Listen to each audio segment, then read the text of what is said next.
जानते ही हैं कि लद्दाख भी हमारी तरह एक हिमालयन रीजन है और कई ऐसी परिस्थितियां हैं, विशेषकर जो हमारा ट्राइबल एरिया है, चाहे उसमें हम लाहौल स्पीति की बात करें, चाहे उसमें हम किन्नौर की बात करें, कई चीज़ें आपकी कॉमन हैं। और जैसे पिछले वर्ष भी हम लगभग 2-3 स्टेट्स जो हमारी नॉर्थ ईस्टर्न स्टेट्स है, चाहे उसमें हम असम की बात करें, चाहे हम उसमें मेघालय की बात की, हमारा टूर था एजुकेशन विभाग का आपका स्टार प्रोजेक्ट्स के तहत। और इस वर्ष हमने लद्दाख को, क्योंकि हमारा हिमालयन रीजन है और कई चीज़ें से मैंने पहले का कई सिमिलैरिटीज़ है, कई समानताएँ हैं और हमने कई बातें वहाँ पर देखी। जैसे विशेष रूप से अगर हम वहाँ पर मैं समझता हूँ शिक्षा व्यवस्था की बात करें, वर्तमान में जो वर्तमान सरकार कह रही है कि अब हमने CBSE अपने प्रारंभ करना है और उसमें भी हमारी वर्तमान सरकार सोच बना रही है। लद्दाख ने इनिशिएटिव ले लिया है। हालांकि जैसे मैंने पहले कहा, ट्राइबल एरिया है, स्पार्सली पॉपुलेटेड है, आपकी पॉपुलेशन कंपैरेटिवली काफ़ी कम है, 800 के आसपास टोटल स्कूल्स है, हमारी संख्या लगभग कोई 15,000 से अधिक बनती है। और साथ ही साथ उनका भी था, जैसे हमारी सोच रहती कि जिसे भी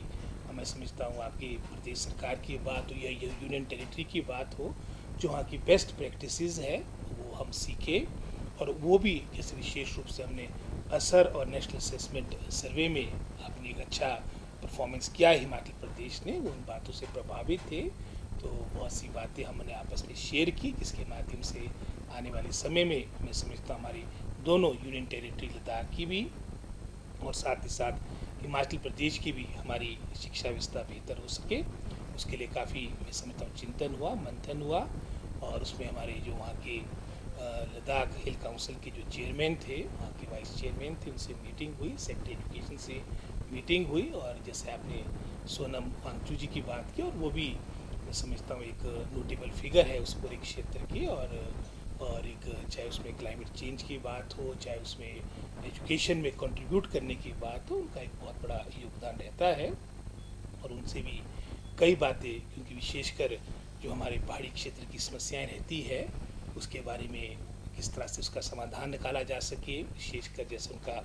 एनर्जी कंजर्वेशन की बात रहती है, हमारा हिमालयन रीजन में किस तरह से हमारा आर्किटेक्चर होना चाहिए, सोच के साथ भी वहाँ पर बात हुई। उनके जो यूनिवर्सिटी, उनके स्कूल में जाकर